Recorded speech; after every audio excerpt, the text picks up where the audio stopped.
ya 80-90% masih masih, mentaati prokes ya, Hmm, protokol kesehatan dengan menggunakan masker. Kemudian ya. yang sulit itu adalah masker terutama yang mudah kita lihat.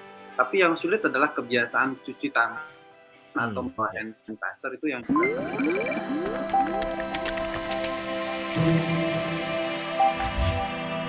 kadang-kadang Antisipasi ya, dengan tempat-tempat wisata setelah sholat, setelah silaturahmi biasanya tuh hari kedua udah pada ke tempat-tempat wisata tuh. Apa strategi dari pemerintah, bagaimana koordinasi dengan, Dokter Nadia dan, teman-teman lain di pemerintahan untuk mengantisipasi, hal ini, Dok? Apakah Iya, juga ada pembatasan-pembatasan, masih tetap 75% atau bagaimana, Dok? iya, tentunya, kegiatan-kegiatan, di tempat-tempat wisata kan merujuk kepada, level PPKM ya. Kalau kita lihat memang kapasitas, untuk tempat-tempat, pariwisata itu memang masih, dibatasi sekitar 75% untuk Ya, menghindari kerumunan sebenarnya Mas Andi ya. Nah, tetapi ini jadi penting juga satu, bahwa tempat-tempat wisata kita dorong untuk penggunaan, aplikasi Peduli Lindungi ya. Jadi dengan adanya PL ini bisa membantu ya untuk menghitung berapa jumlah kapasitas di situ, kemudian memastikan juga kalau orang yang positif atau orang kontak erat tidak beraktivitas di tempat-tempat publik. Yang kedua, kembali lagi prokes, satgas-satgas prokes itu harus berani mengingatkan. Kalau ya, kemudian ada masyarakat yang tidak menjalankan prokes, itu harus kembali kita ingatkan. Kita masih ingat tahun lalu ya, Mas Andi ya, ya, memang sangat sulit ya untuk melakukan edukasi kepada masyarakat.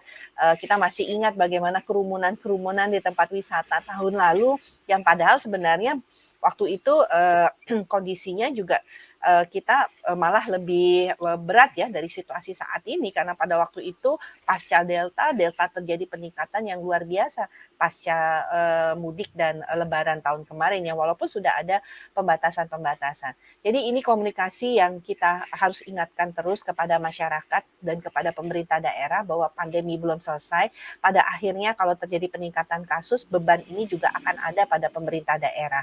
Nah, tentunya pemerintah daerah bisa mengambil langkah-langkah ya untuk selain tadi percepatan vaksinasi di wilayahnya yang merupakan tujuan ya. wisata sambil tetap mengoptimalkan satgas ataupun juga membuat kebijakan-kebijakan lokal ya yang kemudian menjamin supaya laju penularan tadi tidak ada peningkatan yang sangat luar biasa yang sehingga tidak bisa kita tangani. Ya.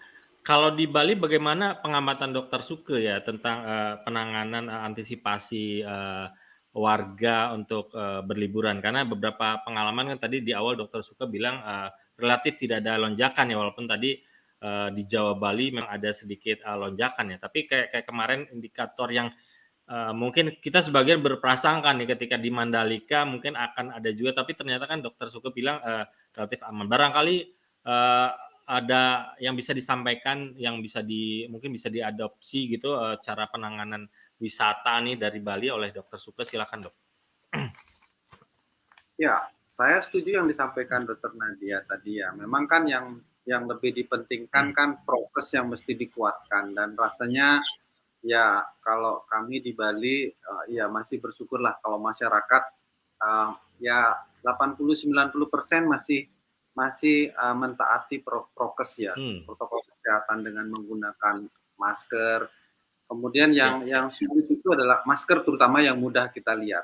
Tapi yang sulit adalah kebiasaan cuci tangan atau membawa ya, hand sanitizer itu yang juga ya, kadang-kadang masih susah karena kadang-kadang menunggu adanya di tempat-tempat tertentu atau disediakannya hand sanitizer. Jadi hand sanitizer yang bisa dibawa secara personal itu menjadi pilihan dan harus menjadi model atau menjadi mode dari kebiasaan berpakaian dan lain sebagainya lah yang sudah iya, lengkap dengan sanitizer yang itu yang harus selalu dibiasakan sehingga itu bisa meningkatkan lagi prokes yang sedang kita bangun.